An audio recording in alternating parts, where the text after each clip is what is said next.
السلام عليكم ورحمة الله وبركاته. ازيكم حبايبي؟ عاملين ايه؟ يا رب تكونوا بألف خير ومكملين مع بعض سلسلة فيديوهات الفاونديشن كورس، والنهاردة وصلنا للثيرد سيشن، الحلقة الثالثة من الفاونديشن كورس من كورس التأسيس، وهنتكلم عن معلومة سهلة وبسيطة.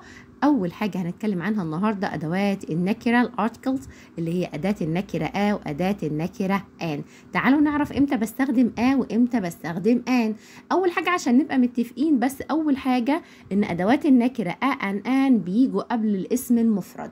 دي أول نقطة مشتركة ما بين أداة النكرة آ وأداة النكرة آن، هما الاتنين بيجوا معايا قبل الاسم المفرد. تمام كده؟ يبقى أول جزئية آن بيجوا معايا قبل الاسم المفرد. طيب ايه معنى وايه معنى ان؟ لو انا بقول I have a pen، معناها ايه يا مس؟ يعني انا عندي قلم ولا انا عندي قلم واحد؟ an equal one thing. equal one thing يعني وان بتعدل number one. يعني معنى كده انا بقول I have a pen the same meaning of I have one pen. يعني I have a pen I have one pen. الاتنين الجملتين دول the two sentences have the same meaning، ليهم نفس المعنى. يبقى أول حاجة خلينا متفقين عليها إن أداة النكرة an equal one، يعني هما الاتنين معناهم إن أنا بتكلم عن حاجة واحدة بس. I have a red dress يعني أنا عندي فستان أحمر بس. I have a car يعني أنا عندي سيارة واحدة بس. It means that I have one car، عربية واحدة بس. يبقى أول حاجة متفقين فيها إن an equal one بتعدل إيه؟ حاجة واحدة بس. an comes before the singular noun، بتيجي قبل الاسم المفرد. an قبل الاسم المفرد. طيب إحنا كده عرفنا إن وان يا مس بتيجي قبل الاسم المفرد، وان equal one معناهم انها حاجه واحده بس. طب امال ايه وجه الاختلاف between ان؟ ايه الاختلاف بقى بينهم؟ امتى استخدم وامتى استخدم ان يا مس؟ اول حاجه انا عندي we have 26 letters in English، احنا عندنا 26 حرف في اللغه الانجليزيه. 5 vowels 21 consonant، يبقى انا عندي 5 حروف vowels وعندي 21 consonant 21 حروف اسمها الحروف الساكنة. يبقى أنا عندي 5 أشقية بيتنططوا في الحفلة، وعندي 21 حرف تاني ساكنين يعني قاعدين مؤدبين ومش بيعملوا شقاوة. طب إيه هي مثل الفايف فاولز؟ تعالوا بسرعة أحكي لكم حدوتة الفاولز.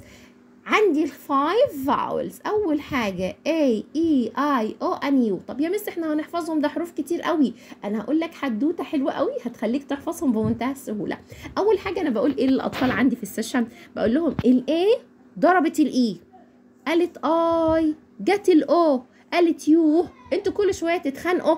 يبقى أنا كده عندي إيه؟ الحدوتة بتاعت الفايف فاولز، بتاعت الخمس حروف المتحركة الأشقية، إن أنا بقول الاي ضربت الاي، قالت اي، جت الاو، قالت يو. انتوا كل شويه تتخانقوا. يبقى ايه الحدوته بتاعتنا النهارده في الفايف فاولز؟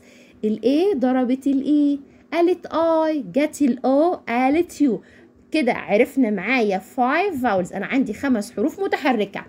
تمام؟ طب ايه الفرق ما بين الحروف المتحركه والحروف الساكنه؟ وامتى هستخدم وامتى هستخدم ان؟ قال لك ان الحروف الساكنه تمام هتاخد معايا اداه النكره لكن الحروف المتحركة مش هينفع أبدا تاخد أداة النكرة طب ليه يا مس؟ قال لك لا، ما ينفعش يجي صوتين متحركين ورا بعض. يعني احنا قلنا الحروف المتحركة A E I O U، تمام؟ we have 5 vowels، 5 حروف معايا متحركة. ينفع أجيب حرفين متحركين مع بعض؟ يعني هل ينفع أقول she has a orange الصوتين ورا بعض 2 ده؟ لا، ده مش هينفع معايا. ما ينفعش اصلا ان انا اقول she has a orange لا، حتى مش مقبولة كنطق.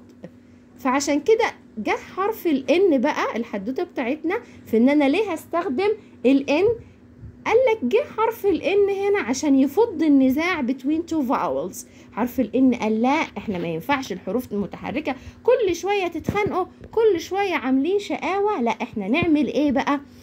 جيب حرف الان ونحطه بعد على طول، فالكلمه تبقى معايا ان. فبدل ما اقول she has a orange، لا she has an orange. طب حرف الان جه ليه؟ عشان كلمة اورنج بادئة معايا بصوت فاول بحرف متحرك، فما ينفعش ان انا كنت هقول she has a orange، مش هتيجي معايا خالص، ما ينفعش. الحروف المتحركة لو جم ورا بعض بيتخانقوا، مين اللي هيفض النزاع ده بقى بينهم؟ حرف الان. فعشان كده اخترعنا أداة النكرة آن عشان تفض النزاع. حتى ما تجيش أبدا وانت كده بتسمع بتقول she has a orange، a orange، 2 ورا بعض كده. الأصوات المتحركة بيعملوا معايا صوت الأ، يعني الأو مثلا الأي الأو فأصوات متحركة ورا بعض مش هينفع ييجوا، فجت حرف الان عشان تحل النزاع. فعشان كده انا بقول she has an orange، she has an orange. يبقى امتى بستخدم قبل الاسم المفرد اللي بادئ معايا بصوت كونسونانت، وامتى بستخدم ان يا مس قبل الاسم المفرد اللي بادئ معايا بصوت متحرك. يبقى انا عندي اداة النكرة واداة النكرة آن. امتى بستخدم وامتى بستخدم آن؟ بستخدم مع الاسماء التي تبدأ بصوت ساكن، وبستخدم آن مع الأسماء اللي بتبدأ معايا بصوت متحرك، حرف متحرك من الحروف دي. الA ضربت الإي، قالت جت الأو، قالت يو. دي حدوتة الحروف المتحركة وحدوتة أو آن. تعالوا نقرأ مع بعض الأمثلة. يبقى إمتى هستخدم قبل الاسم المفرد اللي بادئ معايا بصوت كونسونانت، صوت ساكن. هي الأصوات الساكنة، كل الحروف اللي قلناها في اللغة الإنجليزية أصوات ساكنة ما عدا الA والإي والآي والأو واليو. الA ضربت الإي، قالت جت الأو، قالت يو. طب تعالوا نشوف مع بعض الإكزامبلز. نمبر 1 I have car. car it's a singular noun، اسم مفرد. طب الاسم المفرد ده بادئ معايا بكونسونانت ولا فاول؟ بادئ معايا بكونسونانت، هنختار له أداة النكرة I have a car، يعني أنا عندي سيارة واحدة. ونفس نفس المعنى لو أنا قلت I have one car، يبقى an equal one thing، يعني تعدل معنى حاجة واحدة بس. أفهم من الجملة دي إن أنا عندي سيارة واحدة بس، ويجي قبل الاسم المفرد. She has not orange. orange بادئة معايا بصوت فاول، صوت حرف متحرك. هينفع نقول she has a orange؟ لا طبعا، فبيجي حرف الان عشان يفض المشكلة، فبقول she has an orange، هي عندها برتقانة واحدة. Sense number 3 it's a red dress. red بادئة معايا بصوت consonant طبعا، فبتاخد معايا أداة النكرة it's a red dress، يعني إنه فستان أحمر.